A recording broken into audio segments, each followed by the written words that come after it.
Many people have decided that they believe that global warming is a hoax. One major reason pollsters say is we had a very cold, snowy winter, which is like saying, last night it got dark, so the sun must not be real. Or that your car is not real, because you can't find your keys.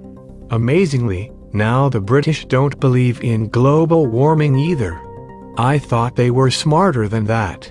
This is the home of Newton and Darwin. It is amazing that the government load their severely disaster-prone companies in to build our exploding oil platforms and undersea drilling rigs, or let them muck about in the Arctic, stumbling around in the most pristine environment left on the planet. But why does that happen? I hear that all the time up here. It's because the US and China are major carbon polluters, selling tons of fossil fuel for billions of dollars, whilst polluting the atmosphere at no charge. No tax on pollution, no fee for dumping billions of tons of carbon dioxide, and other poisonous rubbish, like mercury, heavy metals including radioactive compounds like uranium.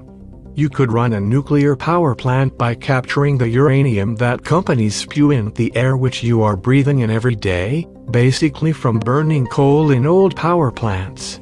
And driving cars, and trucks and buses which blow poisonous exhaust gases into the air. While I am talking about pollution, I will share this fact. A child in China smokes the equivalent of 3 packs a day of cigarettes just by playing every day, and breathing highly toxic air pollution.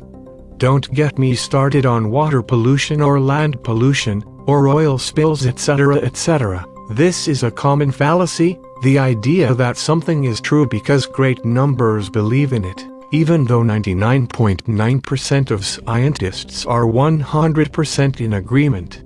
Basically what they are saying is, eat a crappy burger, because 20 trillion flies can't be wrong. The other day on TV, a professor from the Union of Concerned Scientists was put in front of a distinguished expert on tea partying to debate climate science. The brilliant analysis recently published in the New England Journal of Grasping at Straws was that we shouldn't change climate science in schools because little kids find it a bit too scary. When I was 6 years old, it wasn't an issue how babies were born. There were loads of conflicting theories. As there was no consensus, some for the stork-brought babies. Others contended you bought them at the hospital. The Catholic boys said that the Holy Ghost brought them. Many had been told that a stork brought them. One kid said the girls had sort of, as he described it, a flap in front that husbands put their willies into.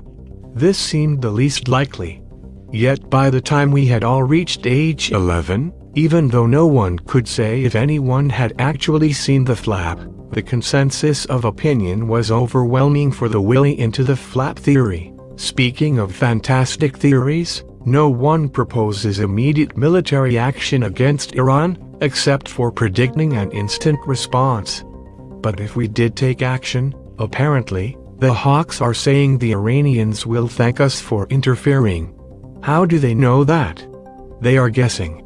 They have been wrong before many times, regardless of their unscientific attitude, so why don't they just sit this one out? I will leave you with a quote from Carl Sagan. A tiny blue dot set in a sunbeam. That's home. It is our responsibility to cherish it. Of all the worlds in our solar system, the only one so far as we know, graced by life. Carl Sagan, 1934. 1996.